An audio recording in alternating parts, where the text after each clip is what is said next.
All right, let's go ahead and jump in. Good afternoon, everybody. So excited that you took the time this afternoon to join us, or noon time if you're on the West Coast.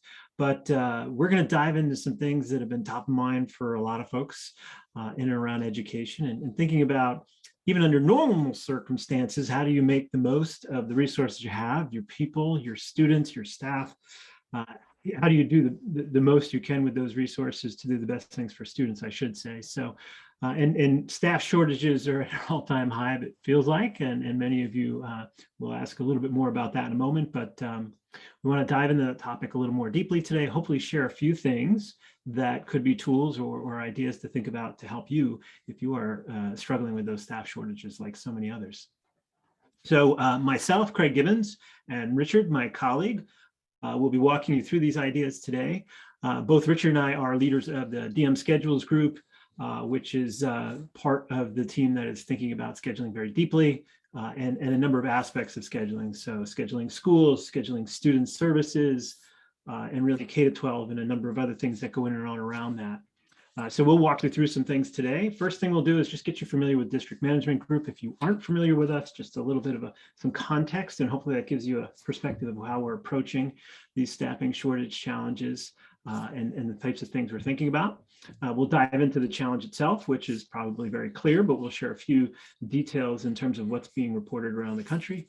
And we'll walk through 6 strategies. So we'll try to keep it with some of the things that hopefully will present themselves as reasonable levers for you to consider to help your staffing, and then make some space and time at the end for some questions and answers. So that'll be our flow today, but let's dive right in. District Management Group. So we've been around since 2004, and for the last 18 years, we've been focused on really 3 elements that we feel are critical to bringing about improvements and really sustainable, lasting change in public education. We focus on that K-12 space, and really how we think about our work is a focus on the resources you have, so your time, your money, your people, your facilities, and leveraging those in the most effective ways through your operational strategies to do the best things for kids. So all of our work focused with those 3 elements to make sure that we can help districts like yourselves bring about lasting change in a number of different categories. We've had the incredible fortune of working with districts across the country. These are large, they're small, they're urban, they're suburban. One of the reasons why we share this type of information is just there's usually a theme or several themes that all of these districts struggle with, and so many common issues that districts and schools are wrestling with. Just naturally, the resources they might have may be a little different, but folks reach out to us whether they're thriving or really looking for change. But again, we worked with the individual schoolrooms up in Vermont, or one-room schoolhouses, right on through to the 12,000 student elementary schools in some of the other states and some of the biggest districts in the country. So what do we do for those folks? So we do 3 primary things. One is helping people gain knowledge on various topics. So usually the things that are most pressing and at the forefront, whether it was COVID and rethinking strategies and needs in that period, or staffing as it is now. But also we publish a journal that reflects the work done in the district. So you can hear stories about how people are tackling a variety of things. That might be strategic planning, special education, scheduling, program evaluation, you name it. We publish and share our thinking and our thought leadership, and make access available to a number of different training opportunities. As you gain that knowledge or gain that experience, or maybe you already have that and are looking for the capacity in your district or particular skill sets to help you implement some of the things you're learning about. If you don't have those in your district or school, we partner with folks hand in hand, roll up our sleeves, and be your partner in implementation as well through our consulting work. And in the middle ground, we have what we call DM solutions. So what we focus on in DM solutions is thinking about those challenges that recur year on year, and how we could potentially better prepare and approach and provide tools to solve for those in more meaningful and high impact ways. So solutions is where we think about our scheduling. So it's often the thing, how we use our time is often what sits between what you have for goals for students and the outcomes that you achieve. So we think about how you use your time, how you use your resources effectively as part of the DM solutions work. So the challenge itself in terms of the staffing and the things we're seeing and hearing, There's been a lot reported on it, but we'll share a few things that we've taken a look at. Ed Week published this article in the fall. And what you're seeing here is just, it was a general outreach to folks to say, how is the staffing situation in your local communities this year? And thinking about that in the context of your typical staffing needs versus what you're experiencing.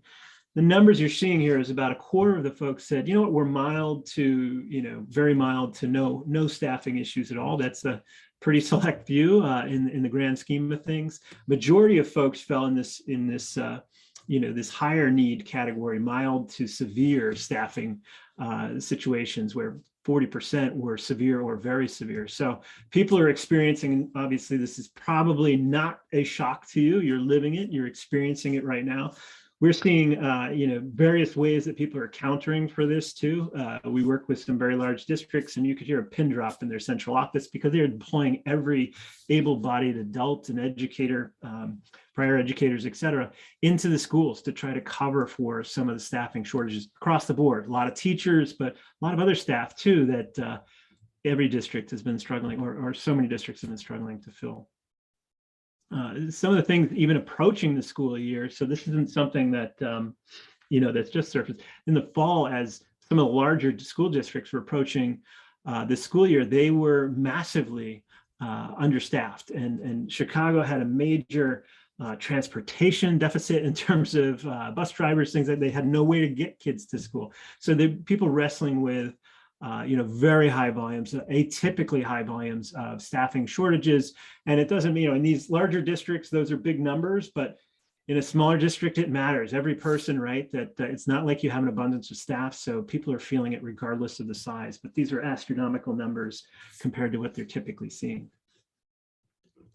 And then the unfortunate reality that we're seeing too is that schools and districts that are in that higher poverty areas and communities, those folks are struggling even more to fulfill their staffing requirements. So what we have here is a chart that was published by the Center for Education Data and Research.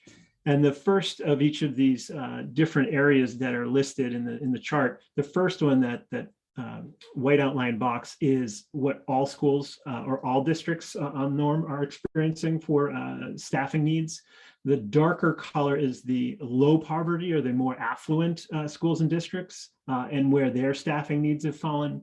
And then that gray area, that taller gray in most of these areas, unfortunately, is what high poverty districts and communities have been experiencing in terms of the staff needed.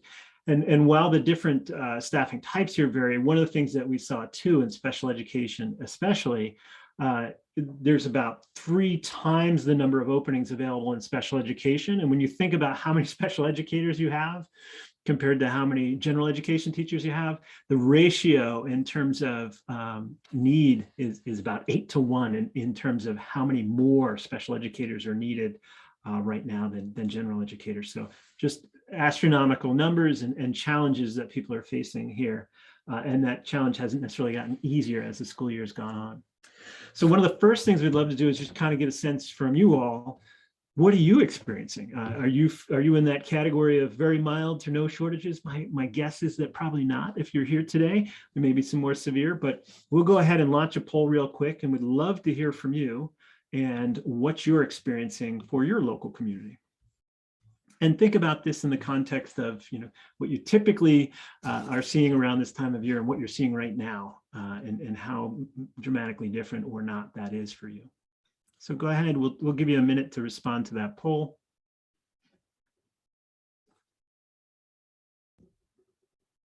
And okay, yeah, so we're seeing folks, they're kind of tipping towards that, moderate to upper, right? As you could imagine, folks that are curious about this are seeing those sorts of challenges, and severe. So good to understand there. Sorry to hear this, but also hopeful that we'll have a few things very shortly that we'll be able to give you ideas around in terms of ways to potentially counter some of those challenges. So with that, let me hand it over to Richard so he can walk us through those 6 ideas. And keeping in mind, this is the start of a conversation. We're going to go through, we're going to share some different things, and there's combinations of these strategies that may be relevant or not relevant for your district. So there's no one answer for all. So As we're going through, if you have any questions, feel free to place them in the chat or actually even better, the QA feature that's in your ribbon of features in the bottom of Zoom. But we'll capture those and make sure we answer those at the end of the conversation. Thanks, Richard. Thank you very much, Craig. So given the situation that Craig just outlined, now more than ever, it's really important to use our master schedules as strategic tools to make the most of teacher time. And this is something we always speak about, but it's become even more clear today. So we're going to go over 6 strategies that we think could be helpful in this situation. These strategies will be looking at fewer classrooms. So this is kind of the obvious place to look, and I'm sure this is something you've already considered. We'll talk also about ways to reduce the need for specials. Then we'll look at maximizing student grouping. So especially during this intervention and small group instruction, where you may have additional staff that come in the classroom. So your interventionist, your reading specialist, or math specialists.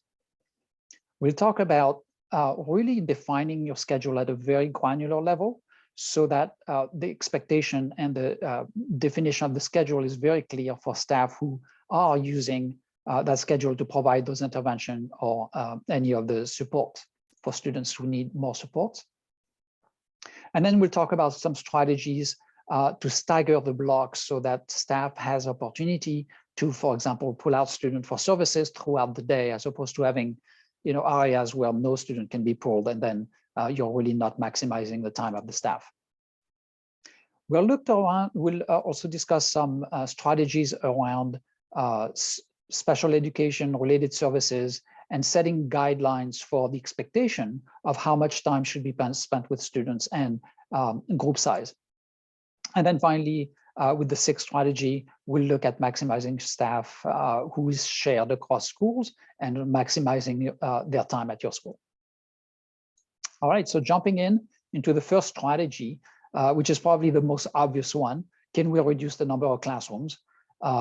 So that's kind of the first thing to think about. Get your enrollment for next year, look at the number of classrooms you have now. Can we increase the classroom size? So that's always the downside, is you will have larger classrooms. One thing we like to think about also is, as you look at your enrollment figures, think about some of the students are enrolled in the classroom but spend their time in a substantially separate classroom, or maybe some students have elected for remote learning. So even though they are part of the enrollment for the grade, they may not be in the classroom. So really think about the students that will be in the classroom, and you may see some opportunities that may not have been obvious in the first place. Then you want to look at opportunities to regroup students into fewer classrooms during specials. So even though you may not be able to, because of class sizes, reduce the number of classes for your homerooms, during specials, this might be an opportunity to save on staff by regrouping students. So taking one classroom and splitting that classroom into fewer classrooms to reduce the number of teachers needed to cover all the specials. So what that would look like as an impact. So let's say you had 5 classrooms at a given grade level, each with 20 students. During specials, for example, you could take those 20 students from the 5th classroom and split them equally among the 4 classrooms. So during specials, you would only need 4 specials teachers with 25 students going to specials in each classroom. And then when they return to their homeroom, they become 5 classrooms again. So this is a strategy that can work, especially if you have that bubble grade where all your grade have 4 sections, but you have that 1 or 2 grades that have 5 sections, and suddenly you need an extra teacher. This is a great way to sort of level your need for staff in specials. So the other thing that happens is in middle schools, we often hear, well, we can't really reduce the number of classrooms because we have 4 subjects and 4 classrooms in each grade. And this middle school is really where we see the lowest class size. As a result of this, we see class size of 18 students or 17 students, just because they're trying to have 4 classrooms at each grade level. So you need to think outside the box a little bit on how you could actually solve that problem. And there's different strategies that you can use. But in this example, we have 4 periods of 70 minutes, right, with 4 subjects. So one thing that can be done at that school would be to move to 3 periods with 3 classrooms per grade. Those periods will be longer because now you have only 3 out of instead of 4, so 90-minute period. And what you can do is one grade having science on one day, while the other grade is having social studies. And then on day B, that would flip-flop. So essentially, students will end up having twice as much English language arts and math than they have science and social studies, which is sometimes desirable anyway. But this is a way that you would actually save the 2 classroom teachers. So just an example, there's other strategies, and if you have 3 different grades, there's other ways to split this, but just thinking about ways to make this work. So for the second strategy, we're talking about scheduling interventions, or really strategically to maximize opportunities to group students. So how do we do this? We start by obviously identifying the students who have a need for intervention and grouping them by their area of need.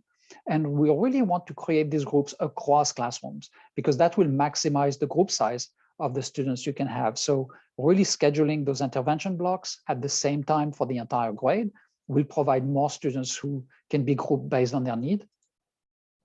And then assigning these groups to the most qualified teacher in each area of focus. And then scheduling this intervention as well as small group instruction staggered through the day, so that teachers can go from grade to grade and then be really efficient in how they provide services to all these groups. And then every 6 to 8 weeks, review progress based on data, and then these groups can be changed dynamically, but really making sure that you create the most effective groups by grouping across classrooms by having a grade level schedule. So what can happen also is some schools have very few classrooms per grade. So if you have 2 classrooms per grade or fewer, you may actually consider scheduling interventions across 2 grades, so that you'll have more students to pull together and to create those groups, to create slightly larger groups to be more efficient with staff time. And conversely, with a school with many sections per grade, you may want to actually divide the intervention period into 2 periods taking place at 2 different times. So that's, again, staff will have, you will maximize the staff you have to cover the groups you need to cover. Otherwise, there might be too many students to see at once.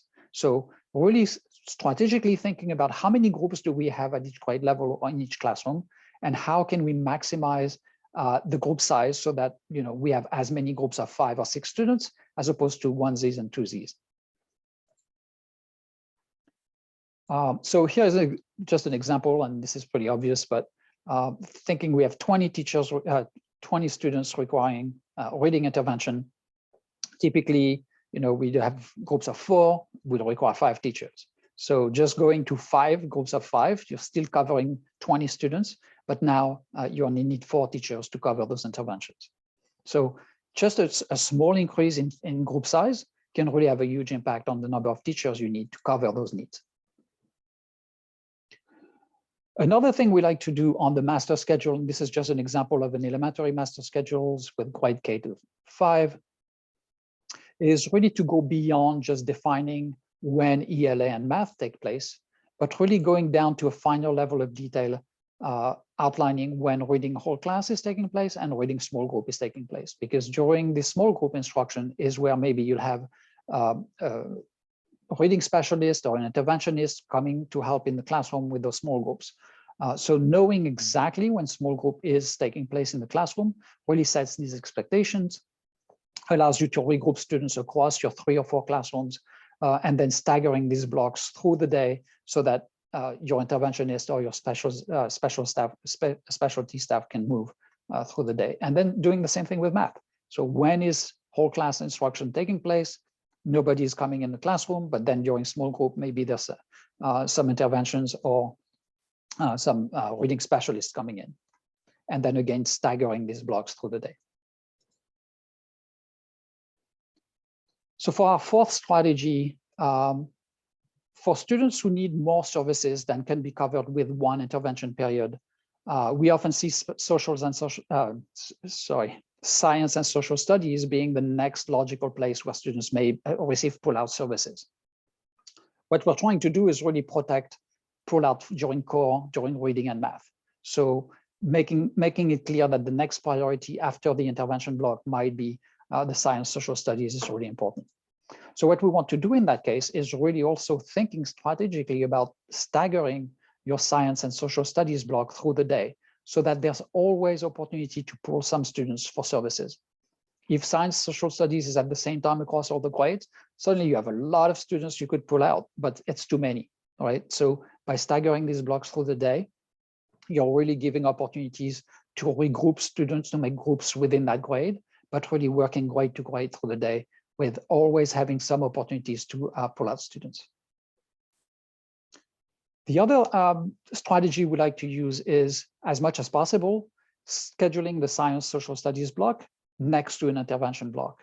So what that means is you can actually leverage for those students who need more than the 30 minutes, you can leverage that longer period of time, as opposed to having those two blocks happening at different times. Sometimes we see IEPs that call for 60 minutes of reading every day support, right? So how do you find 60 minutes when your intervention block is 30? So depending on the IEP and how the IEP is written, it might be beneficial to have that larger block of time where this longer intervention could take place or longer support. So for strategy 5, we're really thinking about our special education related services staff and really setting some expectations in terms of direct service minute and average group size. So what do we mean by direct service minutes? How much time is spent with students out of the contracted workday? So we know that staff cannot spend the whole day with students because there's IEP meetings, there's paperwork, there's all kinds of other responsibilities staff have. But what is the right amount of time to be spent with students? And DMGroup does a lot of time studies with districts where we ask staff to share their weekly schedule with us, and then we look at how much time is spent with students. And the results are often very surprising because, you know, the central office expects speech and language, OT, PT teachers to therapists to spend, you know, I think their guess would be 90% of their time with students. And then when we show the results of our survey, they cannot believe the results that somebody is spending 30% or 40% of their time with students. But then we can actually show the schedules, and it's pretty clear on the schedule that they're spending a lot of time on meetings, a lot of time doing paperwork. So the more you can spend time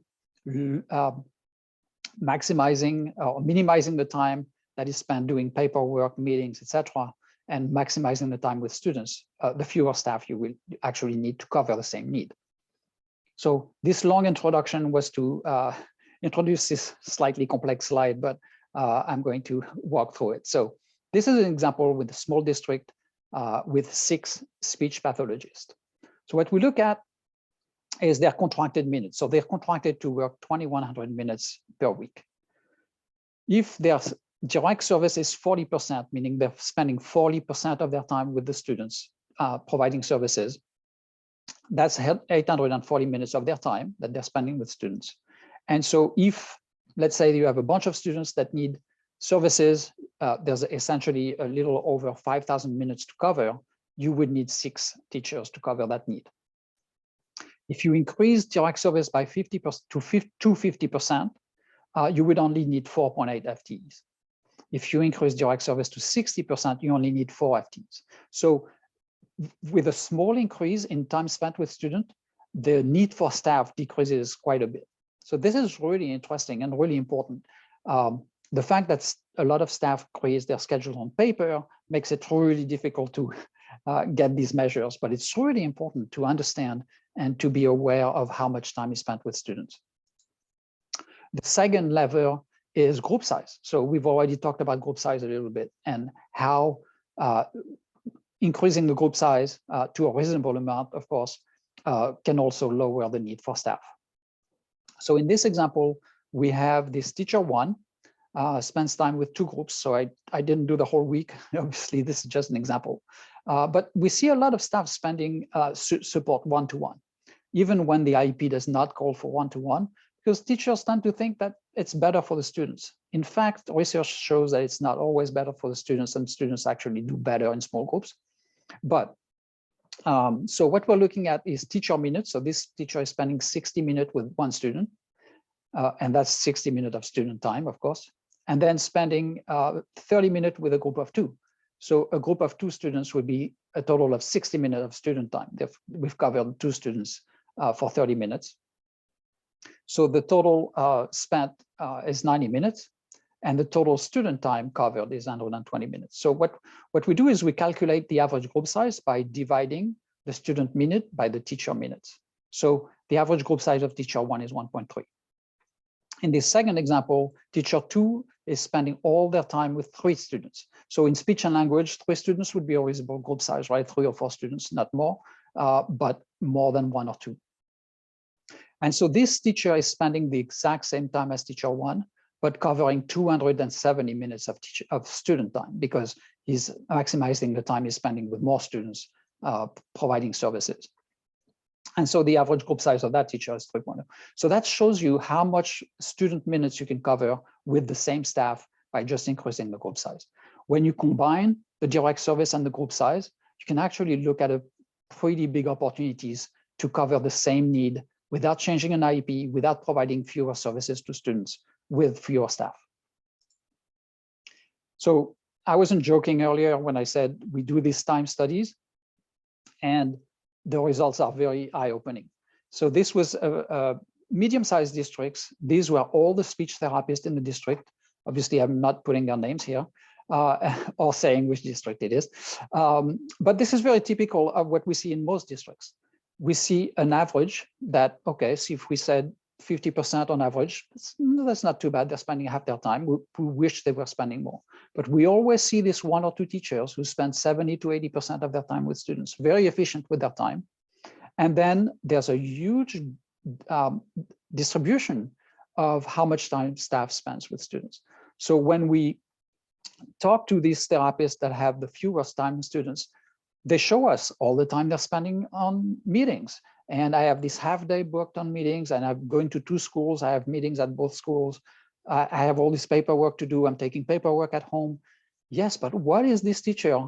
How did they solve the problem? So very often we try to end up having a discussion together to see how they can maximize the time. We've also helped districts streamline those meeting times or this paperwork. Maybe there's somebody else that can do the paperwork when staff spends more time with students. So those are all considerations to take, but being able to look at the data is really what can help you make those strategic decisions. And for the 6th strategy, it's really thinking about sharing staff across schools, right? So very often it will be more efficient if you only need 0.8 at your school to share that staff, or 0.6 at your school, etc. So looking at exactly what you need and then sharing that staff with that resource with other schools. So again, using the direct service percentage instead of caseload to identify how much work or how much capacity somebody has is really important, because a caseload doesn't tell the whole story. So we see a lot of districts saying, well, we have a 15 caseload cap, or we can't teach more than X caseloads. But because a caseload is unique to that student, you may have a student that only needs 15 minutes once a week, and another student that needs 60 minutes every day or more. So just counting that as one student or one caseload of 1 is not really realistic. So again, looking at direct service, you can actually see how much time is spent with students, and that is a much more precise measure of capacity for that teacher to maybe take more students.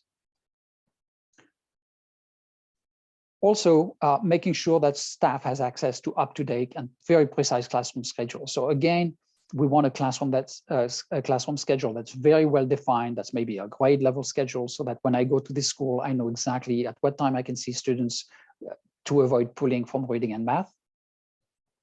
And so, historically, we've seen a lot of schedules that only define specials, lunch, and recess. And each classroom teacher decides of when they teach reading and math, etc. So now as a service provider, or maybe a speech and language or OT or PT, I have to go into each classroom teacher and ask for their unique schedule and manage all these different schedules. And now I can't group students together because every classroom within this grade is having a different schedule. So really having these grade level schedules that are very well defined really helps the staff make the most effective use of their time. And then for school that travels between schools, we really want to maximize the time of the staff spending the whole day at one school and then another day at one school to avoid having them travel during the day. When they travel during the day, that might be 1 or 2 periods that they waste to traveling, as opposed to starting at one school and finishing the day at that same school. So some of the strategies for this, for example, using specials.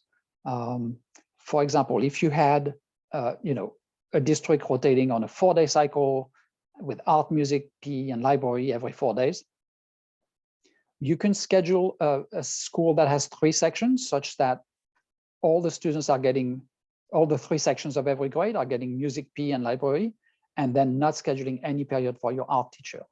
Meanwhile, your 5-section school will need 5 teachers, right, to cover 5 sections. And so you would synchronize the day that you don't need an art teacher at the first school with the day you need 2 art teachers at the second school. So on day 2, the same would happen with music, on day 3, PE, etc. So instead of having this block like scattered through the day and then having the art teacher go to school 2 during the day, you're really saving a lot of time and saving the time period for the staff. So here's an example of an actual schedule we've been working with. We have this computer teacher that is shared with another school. So you can see that the day that I need my computer teachers, 2 days, and then the other days my computer teacher is going to other school. And then I have the same thing with a phys ed teacher. So on some days I need 2 phys ed teachers on Friday. All the other days I only need 1. So that teacher is shared also with another school. All right, so some key takeaways. So what we've looked at. The first opportunity, the most obvious one, looking at opportunities to reduce the number of classrooms or to reduce classrooms during specials only. Regrouping across classrooms during intervention and small group instruction. So really having that grade level schedule where students can be grouped because they have a common schedule within each grade. Really calling out that small group instruction out of the core blocks in your schedule to really pinpoint where this intervention or these specialists can come in during small group. Staggering that science social studies block, so create more opportunities for pull-out throughout the day without having too many students available at one time and not enough students available at other times. So really kind of stretching the opportunities to pull out students for services. Maximizing support staff time, especially looking at direct service and group size. And then maximizing shared staff opportunities across school, making sure they don't travel during the day, but maximizing their time at each school. Thanks so much for your time. I'm going to send it back to Craig to wrap things up and also to open it for questions. Excellent. Thank you, Richard. And I know there's a lot more sitting in Richard's head and other team members, as we were thinking about some of the key things to share. So again, these are maybe ideas to start some thinking around ways that you might be able to leverage some of these strategies in your school or your district.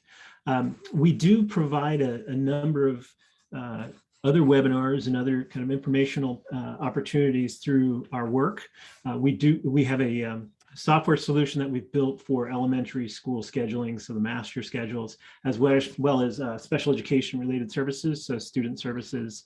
And we think of those as building blocks that depend on one another, but we have both software and services out there. I share that to say a lot of the work that we do as we're building those out contributes to this kind of thinking. How do we solve for this? How do we solve for that? We have not enough staff. We have too many students, you name it. So a lot of these ideas are stemming from that work, and again, across the country. So we don't assume that any one idea or concept will be perfect for you, but often what we have is 2 or 3, 4 ideas for each problem to try to nestle into the context that you may have. So there's software, there's services, and also we have our resources online. So DMGroup K12/resources will provide you insight into the various articles we've written, as well as toolkits and other resources, and also webinars. So these will be shared with you after today. We did have a few questions, so I'll share those now, but let's see here. So one of the things was about regrouping strategies and middle school, if large blocks won't work for me. Some of the things we look at too in the middle school model is just trying to break that traditional team model in some cases where it might demand more staff than are required in your current circumstance in your school. So as enrollment dropped in some cases across the last few years or shifts over time, there's an opportunity sometimes to evaluate how many teachers you need across all grades in a middle school, and thinking about how, from a departmentalized standpoint, you wouldn't necessarily need, one of each teacher type in ELA, math, science, and social studies in every grade, but maybe that can be distributed a little differently, where you don't need as many staff, or if a staff member leaves, you might be able to cover those 3 grades, traditionally 6 through 8, with fewer staff. So there's a few strategies you can look at there, and that's combining with some of the class size strategy that Richard shared earlier, and evaluating what your class sizes are, what's appropriate for you. The other one that was out here was around direct services and whether or not, what's the norms.